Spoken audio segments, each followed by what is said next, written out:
गंजाम जिलार अधिष्ठात्री मां श्यामलाई शक्तिपीठ में 16 दिन धरी शारदीय शरतकालीन दुर्गा पूजा पालित हो जाइछि। ଏହି କ୍ରମରେ ପ୍ରାତଃ ସମୟରୁ ଦେବୀଙ୍କ ମନ୍ଦିର ମାନଙ୍କରେ ଦ୍ୱାରଫିଟା ଅବକାଶ ମଇଲମ ଏବଂ ମଙ୍ଗଳା ଆଳତୀ ଅବକାଶ ପୂଜକମାନଙ୍କ ଦ୍ୱାରା ସ୍ୱତନ୍ତ୍ର ବେଶରେ ସୁସଜ୍ଜିତ କରିଥାନ୍ତି। ପଣ୍ଡିତମାନଙ୍କ ଦ୍ୱାରା ସୂର୍ଯ୍ୟ ପୂଜା, ଗ୍ରହ ପୂଜା, ମାତୃପୂଜା, ସପ୍ତଚଣ୍ଡୀ ପାଠ, ଷୋଡ଼ଶ ପୂଜା, ପାର୍ଶ୍ୱ ଦେବତା ପୂଜନ, ନବଦୁର୍ଗା ପୂଜନ, ମାନସ ଉପଚାର ପୂଜା, ବାହ୍ୟପୀଠ ପୂଜନ, ଦେବୀ ପୀଠରେ ଶକ୍ତି ପୂଜନ, ରାଜ ଉପଚାର ପୂଜା, ଆବରଣ ପୂଜା, ଉପଚାର ପୂଜା, ଆଳତୀ, ହବନ, ପୁଷ୍ପାଞ୍ଜଳି ଆଦି ରୀତିନୀତି ଅନୁସାରେ ପୂଜନ କାର୍ଯ୍ୟ ସମାପନ ହୁଏ। ଗଞ୍ଜାମ ଜିଲ୍ଲା ଜନପଦର ବ୍ରାହ୍ମଣ, କ୍ଷତ୍ରିୟ, ବୈଶ୍ୟ, ଶୂଦ୍ର ଜାତିର ଆବାଳ ବୃଦ୍ଧଠାରୁ ଆରମ୍ଭ କରି ଶିଶୁମାନଙ୍କ ସୁସ୍ଥ ଆରୋଗ୍ୟ, ଧନ ସମ୍ପତ୍ତି ପ୍ରାପ୍ତି, ଗୋ ସମ୍ପଦ, ଚାଷ ବାଣିଜ୍ୟ ବୃଦ୍ଧି, ଅଞ୍ଚଳର ଶାନ୍ତି ବିଧାନ କରି ଏହି ଶକ୍ତିପୀଠରେ ରୀତିନୀତି ପୂଜା ଚାଲୁଛି। ପୂଜା କମିଟି ପକ୍ଷରୁ ମନ୍ଦିରକୁ ସୁନ୍ଦର ଆଲୋକରେ ସୁସଜ୍ଜିତ କରାଯାଇଛି। ପୋଲିସ ପକ୍ଷରୁ ଶାନ୍ତି ଶୃଙ୍ଖଳା ନିମନ୍ତେ ପେଟ୍ରୋଲିଂ ବ୍ୟବସ୍ଥା କଡ଼ାକଡ଼ି କରାଯାଇଛି। ମୁଁ ସାଗର କୁମାର ସାବତ ଆସ୍କାରୁ ଆସିଛି। ଗଞ୍ଜାମ ଜିଲ୍ଲାର ମା ଶ୍ୟାମଳିଆ ପୀଠ ଗୋଟେ ପବିତ୍ର ପୀଠ ହିସାବରେ ଗଣିତ ଆସେ। ଏଠାରେ ଷୋଡ଼ଶ ପୂଜା ହୁଏ, 16 ଦିନ ଧରି ପୂଜା ହୁଏ। କିନ୍ତୁ ଆଜି ନବରାତ୍ରି ଯୋଗୁଁ ଆଜି ନବରାତ୍ରିରୁ ମୁଁ ଆସିଥିଲି ଦୀପ ଲଗାଇବା ପାଇଁ।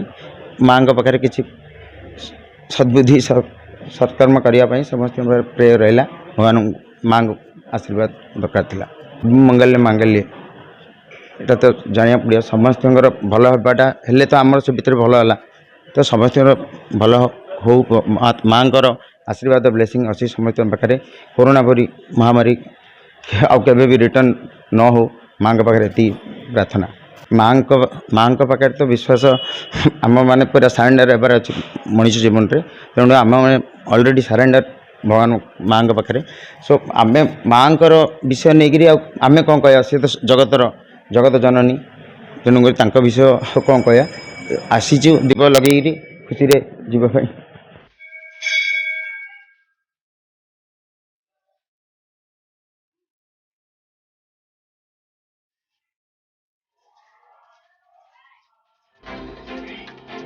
पंडित शिवराम पाढ़ी शर्मा ब्रह्मपुर सहर रे बास करुच्ची। आउ माँ भगवती श्यामलाईंकर एठी आमर षोडश रात्रात्मक जो शारदीय उत्सव चली। आज शारदीय नवरात्र पूजा मध्य आरंभ होती। आउ वर्तमान आमर जो नीति रही देवींकर जातवेदसे सुनवाम सोममराति यतो निदहाति वेदः शनपर्षदति दुर्गाणि विश्वानावेव सिन्धुं दोरितात्यग्ने कालाभ्राभ्रं कटक्षरदिगुलभयदां मौलिवधेन्दुरेखां शङ्खं चक्रं कृपाणं द्विषिकमपि करैरुदुवहन्ति त्रिनेत्रां सिंहस्कन्धाधिरूढा त्रिभुवनमखिलं तेजसा पूरयन्तीं ध्याये दुर्गां जयाख्यां त्रिदश परिवृतां सेवितां सिद्धकामैः। हरि ओम। भगवती श्री श्यामलाई महादेवींकर षोडश रात्रात्मक पूजा वर्तमान चलुचंती।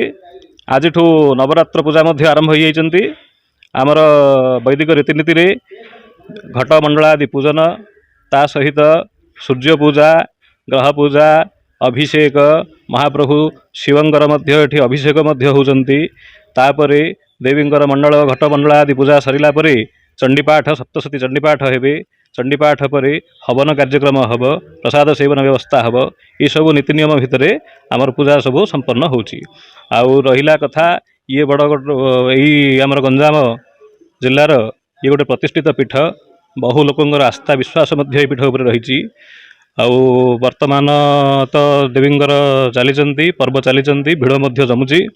लोकंर गोटे श्रद्धा भाव मध्य आसूची, आमको मध्य गोटे भल लगुच। लोकंर भक्ति भाव देखिक आमको मध्य गोटे इच्छा प्रकाश होची देवी प्रति समस्तंकर गोटे कल्याण रहू। आउ देवी जगतर कल्याण करंतु, समस्ते भलरे रहंतु। सर्वे भवन्तु सुखिनः, सर्वे सन्तु निरामयाः, सर्वे भद्राणि पश्यन्तु मा कश्चित् दुःखभाग् भवेत्। एतिकी कामना करी देवी पाखरे माँ जगज्जननी समस्त देवता समस्त लोकजनंकर कल्याण करंतु। हरि ओम। शांति शांति शांति। ब्यूरो रिपोर्ट विप्लवी परिक्रमा।